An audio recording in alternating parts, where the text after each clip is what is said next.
Most of us are one good deal away from finally replacing that worn-out rug, fixing up the backyard, or getting the bedroom we actually want.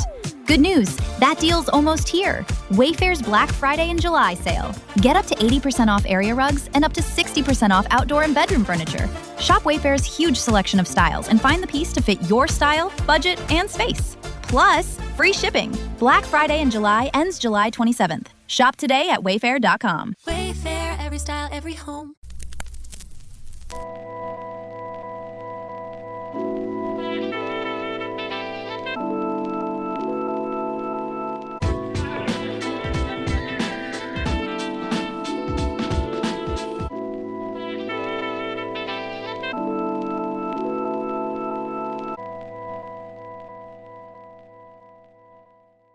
This is the Black Tax, the African proverb that says, a man who pays respect to the great paves his own way for greatness. When I was in law school, I was not liked. I didn't do nothing to anybody. I didn't say anything to anybody, but I was very focused on what was important to me, finishing law school and starting my new life and new job. So I'm sitting in a con law class, and the professor, a New Yorker, dry humor and all, looks at me, and I'm sitting there, and I was like, why me today? Why? And he says, Mr. Shakur, in 1854, what was the temperature of the country? And I, being a wise ass, said, well, sir, boss, I don't know. My family was in Charlottesville, Virginia, taking care of massa. And he chuckled because he got the joke. And one of the students in a class of 50 said, that's why you flunked it out of law school. And the professor was puzzled by the statement and asked, why would you say that? And she said, we all know he's flunking out of law school. We got a pool waiting to figure out when he's going to flunk out of law school. And the professor was like, well, how much is in the pool? She says, as of today, $4,500. The professor was like, well, how much is it to get into the pool? She said, $50. And I was like, cool. Can I get in that? And the professor was like, I want in on that too.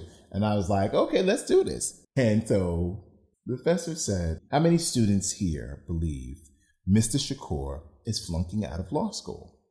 When I tell you 49 hands went up, I was like, oh, shit. So I started to put my hand up. And the professor's like, Billy, put your hand down. He said, Mr. Shakur has about as much chance of flunking out of law school as I have coming in here with an afro and a double knit leisure suit. It ain't gonna happen.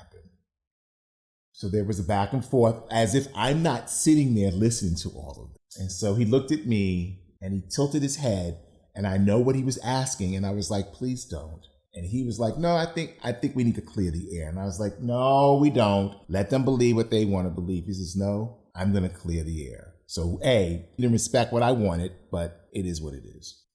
There was a dean list, and everybody's name who were like the top 10 students, top 20 students, they have their names on there with their GPA. And I think it was a way to make students work harder to try to get on that list. There was always a name that was never on the list. There was no name, no GPA. It just was a ranking, first, second, or third. And that was me. And so he says, I know everyone is trying to figure out who that person is whose name never appears on the top 10, top 20 student list per semester. It is Mr. Shakur. Mr. Shakur is not going to flunk out. In fact, Mr. Shakur has a better chance of graduating number one in this class than anybody here. You should fix that problem. They took it for what it was. They didn't believe him. Upon graduation, I didn't go to graduation. I didn't want my name in a program. I wanted nothing to do with the school after I graduated. But I went to the reception to get my $4,600. And there she was. She's looking around, and everybody's looking around, and they're like, oh, you didn't finish, you didn't graduate. I was like, I did. Hold on, let me get my degree. And the dean had my degree with him, and I grabbed him and he gave me a hug. He says, I wish you the best. I said, no problem. Thank you very much for all that you've done. Blah, blah, blah, blah, blah. I walked over to her. Give me my money. I got my $4,600, put that in my pocket, and I ricocheted back to my truck, and I was free and drove north.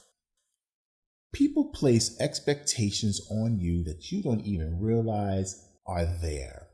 They have gotten into groups and they have talked about you in ways that you don't even realize they've talked about you.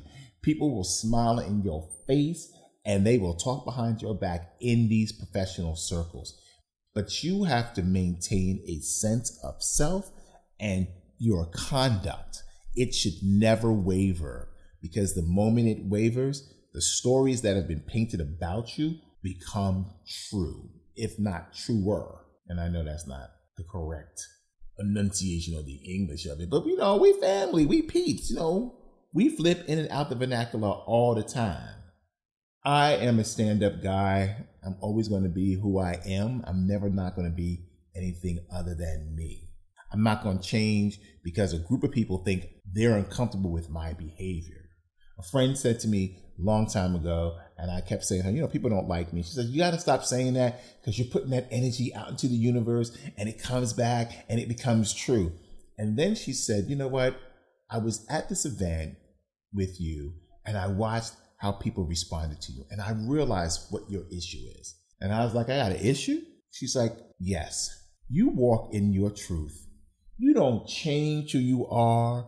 You don't move a different way. You don't go left. You don't go right. You go straight. Regardless of whatever circle you run in, you are the same person in a circle with a bunch of rich, affluent people as you are with a bunch of poor people. You don't change who you are in any of those circles. And that is a threat to many people. And they don't know how to handle it. Okay, I'll take that. When you are a firstborn, and I'm a firstborn of 5, of a firstborn, who's of a firstborn, you learn to walk very differently. You learn to walk with your head up. You should never be ashamed of who you are, why you are, what you are. And regardless of the situation or the room you're in, always be you. Yes, I understand we're taught you should read the room and adjust accordingly. And yes, we should always read the room and adjust accordingly. But adjusting according to reading the room does not mean changing who you are to make the room feel comfortable. Fuck the room. Be you. Your authenticness will shine through to those who will welcome it and repel those who can't understand it. So, I want you to think about how you perceive yourself, not how others perceive you.